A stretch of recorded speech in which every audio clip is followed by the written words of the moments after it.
Do you love the look of watercoloring on cards, but you're not an artist? Well, stay tuned because I have some techniques you might want to try.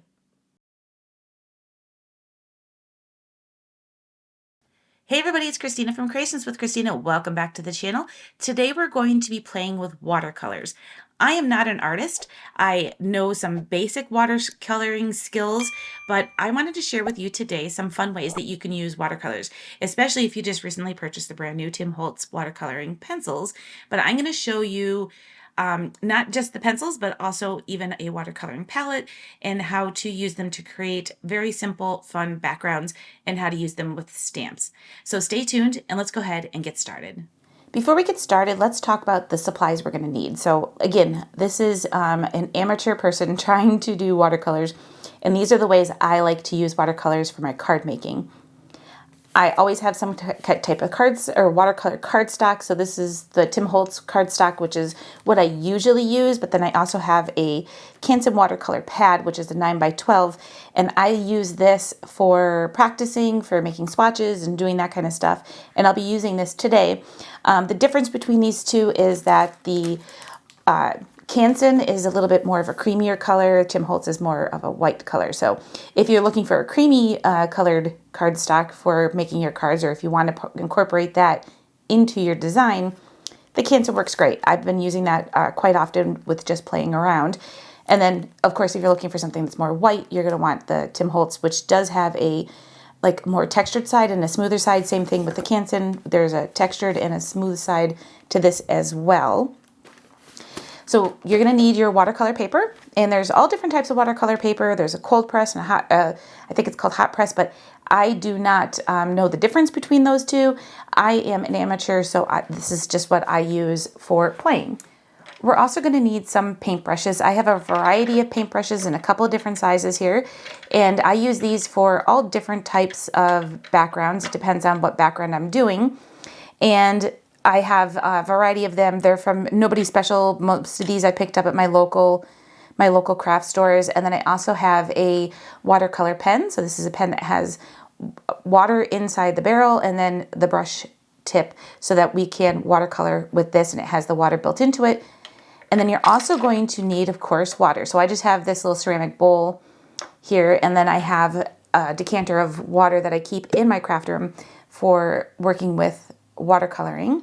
So besides the paintbrushes and the water, I also have painter's tape on hand, and then I also have a heat tool, something to dry my surface. This is like an embossing gun, but it's not quite as hot, so it won't melt embossing powder, but it does work great for drying our projects quickly.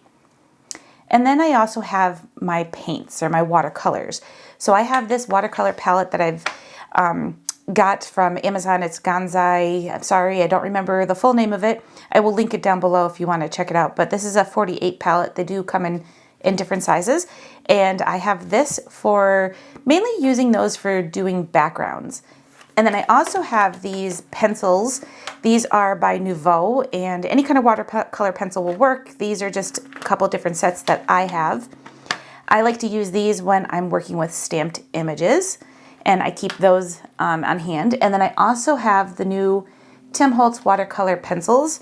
These are brand new, just came out not too long ago, and they are so much fun to play with. I have been kind of playing with them and swatching out the colors, and really one set would kind of covers the whole spectrum of colors that, if you just picked up one set, you can get a lot out of one set. So we're going to set all of this aside and get started. And I'm going to show you some of the ways that I, as an amateur, like to use watercolors. The first couple of ways I'm going to show you will be for creating backgrounds. So I have a piece of the Canson watercolor cardstock. It's cut down to 4 1/4 by 5 1/2, which is going to be all of my bases that I use here today.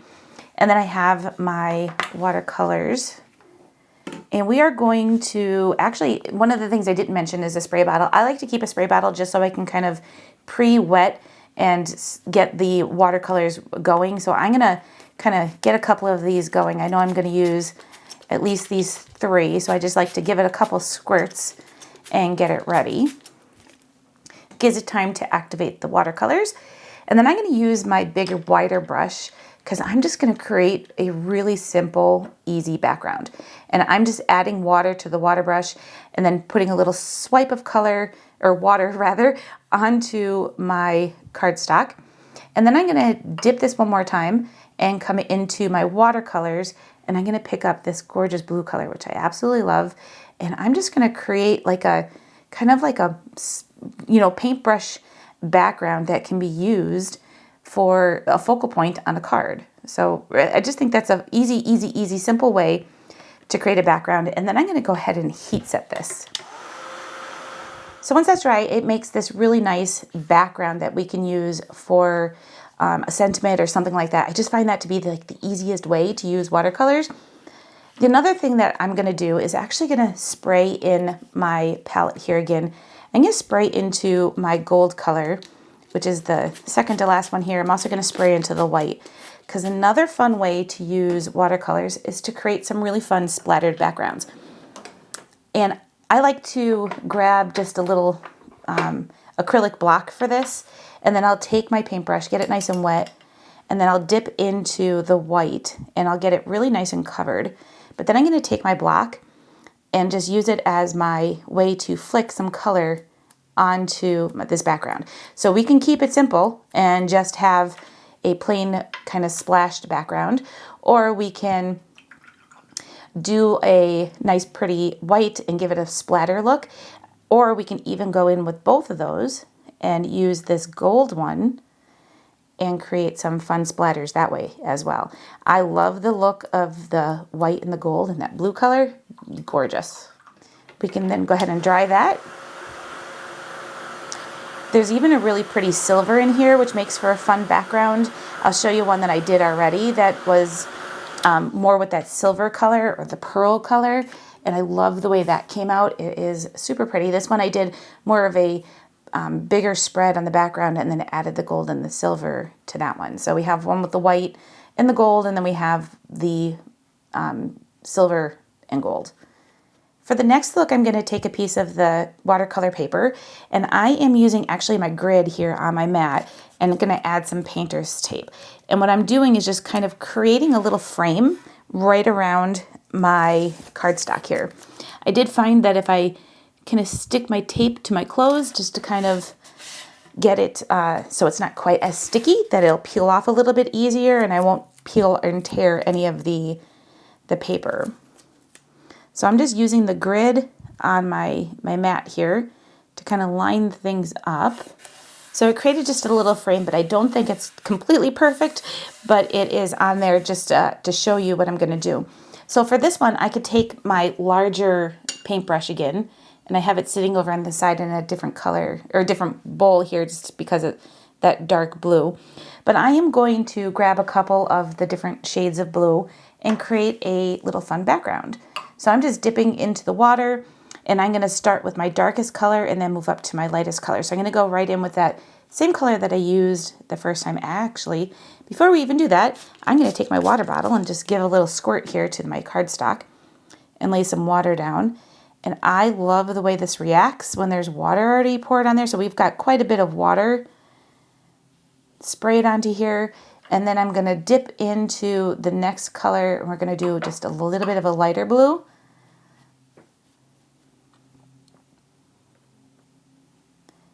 And we're going to create just like this little fun kind of ombre looking background using different shades of blue or green, whichever way you want to call it, whichever color you want to call it.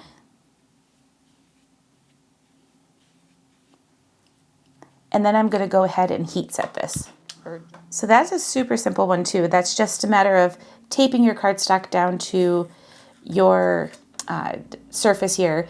And what's nice too is it actually will keep it from, my tape was a little too sticky, but it will keep it from warping, so your cardstock will still be nice and flat. And I kind of, when I'm taking my tape off, I tear it at an angle or peel it off at an angle, and I feel like I get less tear in my cardstock. But this tape is super sticky. That's why I usually stick it to my clothes before I lay it down, so that it'll not be quite as sticky, but still do the job. And I do have a little bit of a warp here, but I'm going to go ahead and finish drying this. And as I'm drying, I can go ahead and then turn it over and help even kind of flatten out that design a little bit more. So we're just going to heat set this the rest of the way. And every once in a while you'll get where your watercolors will leak underneath your tape. I like to pull out a Posco. I have a white Posco pen, and I use that to kind of fix any areas that the watercolor seeped underneath my painter's tape.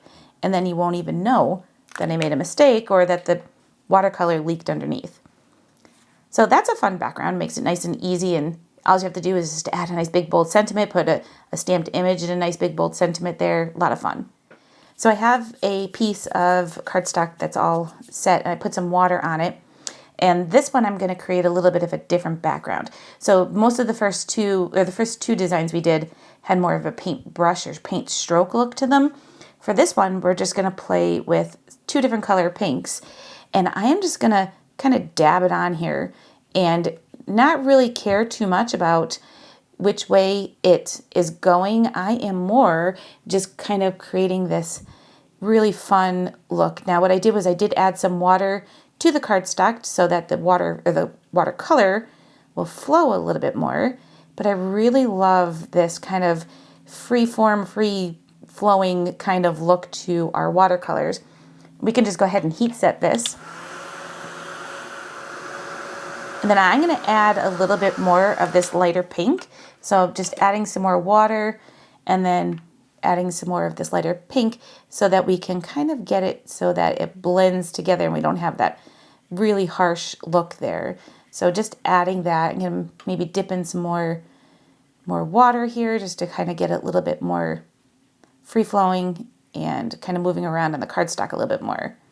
So I kind of like the way that blends together a little bit more. And you could do this in so many different ways. This is just, an easy way to create a fun background with watercolors when you have no experience or ability, like me, to play with watercolors. So there it is. I just think that comes out really cute, and I really like the free kind of flow, and you can do it however you want, whatever colors. It's so much easier, and you can add some nice twine to this, put a little bouquet of stamped flowers or something in a sentiment. Super simple. And I also took that same process and masked it off, similar to the masking off that I did with this particular background, and created just a smaller kind of frame for this. And this is one that I actually had to use my Posco pen quite a bit on because it did seep underneath that tape quite a bit. So that's just another simple, easy way to use watercolors. And now we are going to clean up our palette and put this away, and let's move on to working with some pencils. This next one we are going to be playing with watercolor pencils. Again, I'm using my Nuvo, but any kind of watercolor pencils will do. And then I have a stamped image on my Misty here, along with a piece of watercolor cardstock on my mount here. For this one, you're going to need a permanent waterproof ink. I'm using Archival ink in Jet Black, and I am going to stamp this out. Now I'm using my Misty, and I'm using the smoother side of my watercolor because we are stamping. So I'm just going to stamp this out really quick. I may have to do this twice so we get a nice crisp stamped image.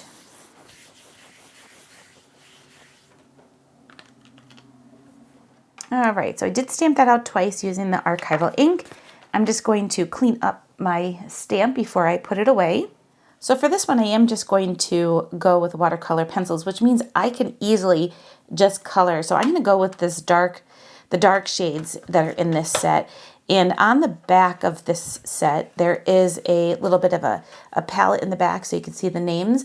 I'm just going to kind of go with the flow here and play with the different colors. So for watercolor pencils, it's just like coloring with pencils. We are just going to kind of color in, and you can either make this, the heavier push, the more color you're putting down, which means that it's going to be darker.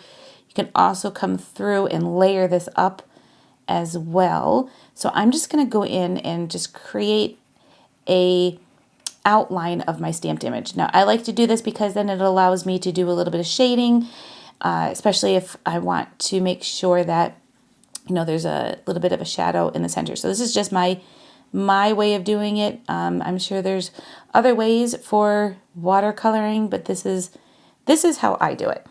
And then I'm going to use my watercolor pen. I feel like I have a little bit more control with my watercolor pen. This particular pen I found to be my favorite. I do not, unfortunately, know where this pen came from. And all you have to do is just squeeze these to get the water flowing. And I keep a piece of paper toweling close by so that if I have too much water, I can kind of wipe it off. But as you can see, it just easily keeps that flow going.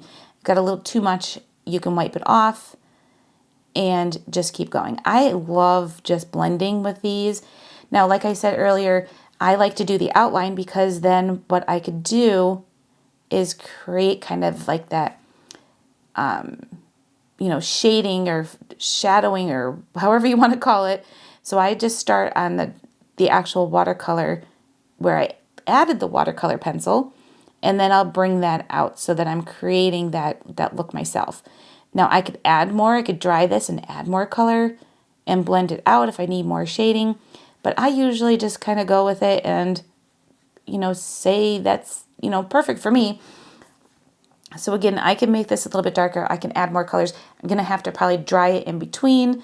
Let's just do one more color. I do have one I could show you as an example that I already made. So we'll color in these boots, this fun color. So I'm just going to color in the boots just to show you a little bit more. And then I'll show you one that I completed already. And all I'm doing again is just doing a little bit of a line on it and then blending it out with the watercolor pen.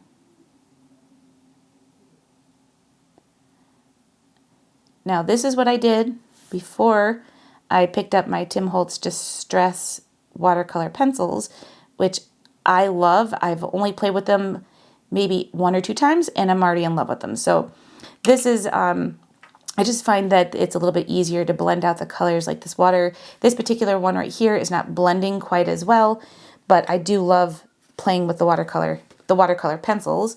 So there you go. I can keep going with this and keep coloring it in, but we don't have a ton of time today. But here's one that I did from the same stamp set, and I colored it in with the watercolors, and I really love this look. Again, this is a lot of fun, and using a stamped image is an easy way to create some fun watercolor looks, and I love the look of watercolor. So for this one, we are going to be using my Distress Watercolor Pencils by Tim Holtz in a 3D embossing folder. I went ahead and used my 3D embossing folder onto my watercolor cardstock. So I've been playing a little bit with this 3D embossing folder and coloring directly onto the embossed part. I'm going to take my pen and kind of start blending out those watercolors. And I love this look. So we can do it either we're blending from directly to the cardstock with our watercolor pencil, or we can actually use our watercolor pencil and pick up the color onto our brush and then add that to our stamped image. I'm kind of liking both ways. I find it easy with some things just to take it and go directly from the pencil right to the cardstock and blending it out with my watercolor pen. But then some things that are a little bit more detailed, you might want to pick it up with your pen and then blend it out a little bit more with the pen rather than going directly from the pencil to the paper. You can kind of, bypass and add the watercolor to your pencil and then bring it to your cardstock. So whatever works easier for you. I'm kind of liking both ways. I like just kind of playing with the colors, blending them out, and getting a different feel. So this one up here I did directly. This one I did more of this technique where I grabbed my watercolor pencil and grabbed the color from the pencil and put it onto my flower. So here's one I already did, and I really love the way this came out. It's very light colored, love the detail, and it's also very messy at the same time. So I've got watercolor that did not stay exactly on the image, but it's still there and I still love it. And I really found this fun to play with. So there we go. There are the different ways that I play around with watercoloring. There are so many more ways that you can use watercolors to create backgrounds just by, taking a thinner brush and doing just some stripes. So many different things. These are just a few ways that might get you inspired and maybe try out doing watercoloring with your card making. I hope you enjoyed today's video. At the very end of this video, you will find my last video that I posted, and you will also find something else that YouTube recommends that you might enjoy. Thanks everybody for watching, and I'll catch you next time. Bye.